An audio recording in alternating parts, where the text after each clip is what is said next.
Bonjour, bonsoir à tous, ici G de Psydon qui vous parle et aujourd'hui on se retrouve pour le cinéma. Alors le cinéma, qu'est-ce que c'est? C'est un nouveau format de vidéo que je tente où je vais vous parler des films tout simplement que j'ai vus dans le mois en question. Donc là il s'agit du mois de janvier et je vais vous parler des 4 films que j'ai vus en janvier. Il y aura du Netflix et du cinéma classique. C'est parti. Alors le premier film que j'ai vu, il s'agit d'un film Netflix. Il s'agit de la conclusion tout simplement de la trilogie de la série animée sur Godzilla, qui n'est pas vraiment une série, c'est plus une série de films, mais des films assez courts, de 1h30 à peu près. Du coup, ce film, qu'est-ce que j'en ai pensé? Eh bah, c'était vachement bien. C'est un peu en deçà du deuxième épisode, pour moi qui était le meilleur. Le premier était sympa sans plus. Le deuxième épisode apportait une dimension vraiment philosophique et tout qui m'a beaucoup plu. Et le troisième, c'est presque entièrement de la philosophie en fait. C'est du dialogue à 90% et 10% d'action. Ce qui fait qu'on se retrouve avec un rythme qui va vraiment pas plaire à tout le monde. Faut vraiment rentrer dans le film pour adhérer à son propos, pour adhérer à sa manière de faire les choses. Donc c'est vraiment pas un film qui est accessible à tout le monde. D'ailleurs, il s'est fait pas mal défoncer par la critique. Malgré le fait qu'il ait une animation superbe. Le doublage pareil est extrêmement bon. Personnellement je l'ai vu en VO, du coup je pourrais pas dire ce que vaut la VF, mais en VO c'est très très bien géré. En vrai voilà, c'est quand même un film qui prend la tête, où ça nous demande de réfléchir. Mais ce n'est pas une mauvaise chose. Personnellement je trouvais que les dilemmes philosophiques que posait le film étaient très intéressants, en tout cas à explorer, que ça donnait de chouettes idées d'animation. J'ai pas boudé mon plaisir, c'était un très très bon moment, que je vous invite donc à voir, et à voir également les 2 premiers épisodes si vous ne les avez pas vus. Donc un peu plus tard dans le mois, j'ai vu le film qui me hypait le plus de ce début d'année, à savoir Glass de M. Night Shyamalan. Alors Glass, je pense que je vais rien vous apprendre si je vous dis que c'est la suite de Split et d'Incassable, réalisés tous les deux aussi par M. Night Shyamalan, qui reprend donc les personnages joués par Bruce Willis, James McAvoy et Samuel L. Jackson. J'ai oublié les noms, j'en suis désolé. Mais c'était surtout par rapport à Split que ce film me hypait de ouf, parce que Incassable, j'avais pas trop kiffé. En tout cas, je trouvais le rythme vraiment lent. Et moi perso je me suis vraiment ennuyé devant Incassable. Je sais que beaucoup de gens adorent le film, adorent son esthétique, adorent sa musique et tout.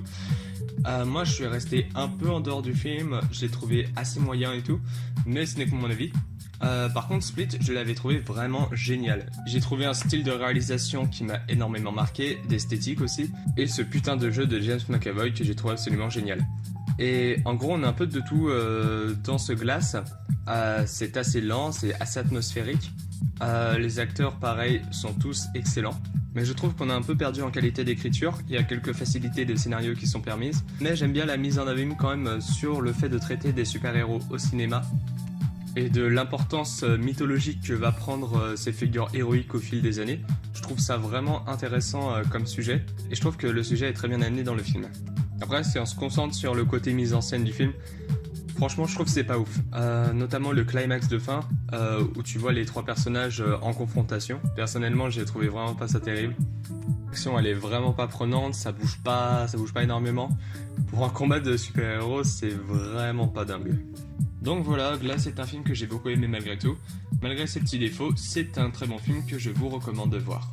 Et donc, encore plus tard dans le mois, j'ai vu le meilleur film pour moi de ce mois de janvier.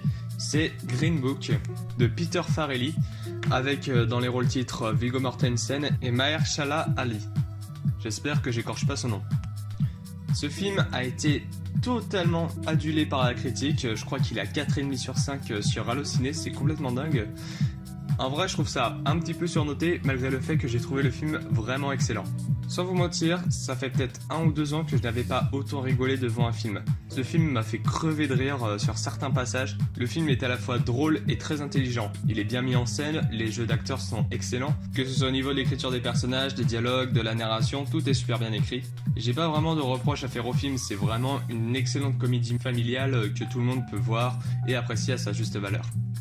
Et puis dans une comédie, on est enfin un peu exigeant avec le spectateur en lui proposant un beau message à travers la ségrégation raciale des États-Unis des années 60, qui délivre parfaitement son message sans jamais tomber dans le pathos, qui est pour moi un tour de force. À chaque fois en fait qu'il y a du racisme dans ce film, le film arrive à nous faire prendre conscience à la fois que c'est grave, mais en même temps à nous faire rire par rapport à la situation, avec l'écriture des deux personnages qui est complètement inversée.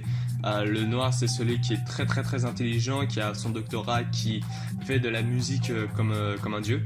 Et le blanc, c'est celui qui est con, c'est celui qui est grande gueule, c'est celui qui au final mérite plus de se recevoir de la merde que le Renoir. Et pourtant, les deux arrivent à être hyper attachants, c'est rare les films auxquels je m'attache autant aux personnages. Du coup, je vous encourage vraiment à aller voir ce film, surtout s'il est encore programmé près de chez vous. Vous allez passer une sortie ciné super agréable en famille. C'est une tuerie, tout simplement. Et donc on passe au dernier film que j'ai vu ce mois-ci. C'est un film Netflix qui s'appelle Polar. Bon, si vous avez Netflix, je pense que vous n'êtes pas passé à côté de ce film. Il a fait énormément de bruit sur la plateforme. Et effectivement, j'ai trouvé le film très bon. En tout cas, je l'ai adoré. Et je suis plutôt d'accord avec ceux qui disent que c'est un mélange entre du Tarantino et du Robert Rodriguez. C'est un film qui est constamment excessif, constamment haut en couleur, et pourtant qui peut dériver parfois dans l'ultra-violence. En gros, c'est la campagne solo de GTA. S'il y a une œuvre qui se rapproche le plus de Polar, je pense, c'est la campagne solo de GTA. C'est à peu près le même humour. Ça tombe également dans l'ultra-violence, dans une moindre mesure que Polar, parce que bon, c'est quand même un jeu interdit moins de 18 ans, on va quand même pas mettre beaucoup de violence, ce serait dommage. Mais au final, je trouve que l'assemblage de ces deux styles, du Quentin Tarantino et du Robert Rodriguez, ne fonctionne pas super bien, notamment dans les moments dramatiques. Le truc, c'est que quand tu as passé 1h40 à la fois rire et à la fois être un peu concerné par ce que tu vois, en mode putain, c'est quoi ce truc? Le film a vraiment du mal, je trouve, à poser une dramaturgie qui fonctionne. Pour ceux qui ont vu le film, je pense qu'ils comprendront de quoi je parle vers les 20 dernières minutes du film. Voilà, il y a ce côté dramatique qui, pour moi, est entaché par les deux autres aspects du film. Ce que je trouve un peu dommage parce que je trouvais que l'histoire autour du personnage sublimement interprété par Mads Mikkelsen et de la nana qu'il rencontre au Canada est très très très intéressante. Ils auraient pu s'y attarder un peu plus, mais au final, c'est quand même assez survolé. Mais en soi, le film est quand même vachement bon avec de très bonnes idées de mise en scène. Le film, c'est une adaptation de comics, un comics que je n'ai pas lu, qui porte le même nom, Polar. Du coup, je pourrais pas juger l'adaptation. Enfin voilà, c'est quand même un très bon film, un des meilleurs films que j'ai pu voir sur Netflix. Et je vous invite à le voir si ce n'est pas encore fait. Du coup, c'est la fin de cet épisode, je vous remercie de l'avoir regardé, peut-être jusqu'au bout même. N'hésitez pas à laisser un pouce bleu, à vous abonner à la chaîne. Je sors pas beaucoup de vidéos ces temps-ci, c'est un peu normal, je suis en train de préparer une grosse web-série qui va normalement arriver en été. Du coup, soyez présents sur la chaîne pour ne pas la rater. Je vais continuer les cinémas tous les mois de l'année. Et je vous remercie d'avoir regardé cette vidéo jusqu'au bout. Ciao!